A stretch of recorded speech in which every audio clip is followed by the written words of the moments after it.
만약 성범죄자가 우리 집 근처로 이사를 온다면 어떨까요? 법무부가 오는 5월 성범죄 전과자들의 거주지를 제한하는 한국형 제시카법을 국회에 제출할 계획이라고 전했습니다. 이 법이 시행되면 서울 고위험 성범죄자 400여 명 중 거의 모두가 거주지를 이전해야 합니다. 이들은 결국 어디로 가게 될까요?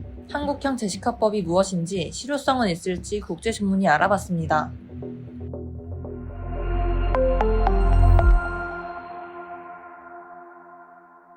현재 우리나라는 고위험 성범죄자를 관리하기 위해 전자발찌 위치 파악 시스템인 전자감독 제도를 시행 중입니다.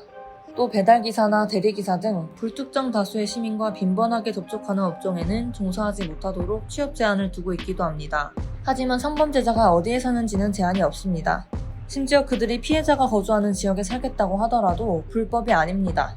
실제로 2008년 경기도 안산시에서 8살 여자아이를 성폭행한 조두수는 출소 후 피해자가 살고 있는 안산시에 거주했습니다. 그 소식에 피해자가 직접 이사를 가고 많은 사람들의 불만과 불안감을 조성했지만 거주지를 제한할 수는 없었습니다. 그래서 법무부는 사회적 논란과 국민들의 불안을 해소하기 위해 한국형 제시카법을 내놓았습니다. 제시카법은 2005년 미국 플로리다주에서 성범죄자에 의해 잔인하게 목숨을 잃은 9살 제시카 런스퍼드의 이름을 따서 만들어졌습니다. 이 법에 따라 아동 성범죄자들은 평생 위치 추적 장치를 부착하며 살아야 하고 학교, 공원 등 아동이 많은 곳으로부터 200피트 이내 거주가 불가능합니다. 한국형 제시카법도 거주지를 제한하겠다는 점은 미국과 같습니다. 법이 시행되면 재범 우려가 큰 고위험 성범죄 전과자는 유치원이나 초, 중, 고등학교 등 미성년자 교육시설 반경 500m 이내에서 거주할 수 없습니다. 다만 영토가 넓고 인구 밀집도가 낮은 미국과 달리 한국은 주거지 제한에 어려움이 있어 한국 사정에 맞는 조건과 세부 내용으로 수정할 예정이라고 합니다. 또 우리나라는 거주 이전의 자유 등 헌법상 기본권을 고려해 범행을 반복했거나 13세 미만 아동 대상 성범죄자를 대상으로 한정합니다.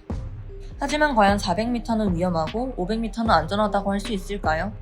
제시카법 실효성에 대한 여러 의문이 제기되고 있습니다. 등하굣길이나 아니면 그 근처에 사는 사람들에 대해서 심리적 위안이나 그런 거는 당연히 있겠죠. 우리나라에서는 교통도 아주 잘 발달되어 있고 사람이 많이 사는 곳은 금방 버스로나 차로 5분 10분이면 되는 그런 거리에서는 범죄를 저지르는데 약간의 불편을 줄 수 있을지 몰라도 전혀 저는 실효성은 좀 없지 않나. 한국형 제시카법의 거주 제한 대상이나 거리, 방식 등 정확하게 정해진 바는 없습니다. 그럼에도 법이 시행되면 수도권이나 대도시에 거주하는 고위험 성범죄 전과자의 상당수가 제시카법 도입과 함께 새로운 거주지를 찾아야 할 거란 사실은 크게 변하지 않을 것으로 보입니다. 제 아이도 이제 3학년 올라가는데 성범죄자들이 가까이 산다 하면 좀 불안하긴 하죠. 거주지 제한 범위를 피하다 보면 성범죄자가 지방이나 낙후 지역으로 쏠릴 수도 있습니다. 만약 특정 지역에 범죄자 다수 거주 지역이라는 낙인이라도 찍힌다면 그것 또한 사회적 문제가 될 것입니다. 결국은 폭탄 돌리기로서 내가 피해를 안 보고 네가 피해를 봐라 이거밖에 안 되기 때문에 근본적인 대책이나 범죄 감소 효과라든가 이런 거는 좀 미흡하지 않나. 주거지 제한 범위에 대한 걱정도 있습니다.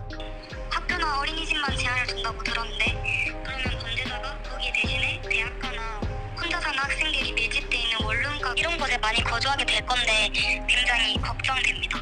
성범죄자가 거주지 제한에 따라 도시 외곽으로 갔다가 생계가 여의치 않아 노숙자 처지라도 된다면 관리 감독이 어려워 오히려 더 큰 재범 확률과 불안을 낳지는 않을지 의문입니다. 지금 현재 시행되고 있는 제도를 조금 더 개선을 해서 효과를 가져올 수 있는 방안이 무엇인가를 하는 게 더 우선시되지 않을까. 그렇게 했는데도 안 될 때는 그러면 그 부분에 있어서 잘 되고 있는 국가의 제도가 뭔가를 해야지. 세계에서 성범죄가 많이 일어나는 나라 중에 하나고 범죄자도 많은 그런 나라의 제도를 들고 와서 우리가 하자라고 하는 것은 좀 아니지 않나라고 하는 게 제 생각입니다. 성범죄자를 이웃으로 두고 싶은 사람은 아무도 없습니다. 그들이 이미 정해진 형량을 치르고 나온 시점에서 어떻게 하면 그들의 거주지에 대한 최소한의 불만만을 남길 수 있을까요?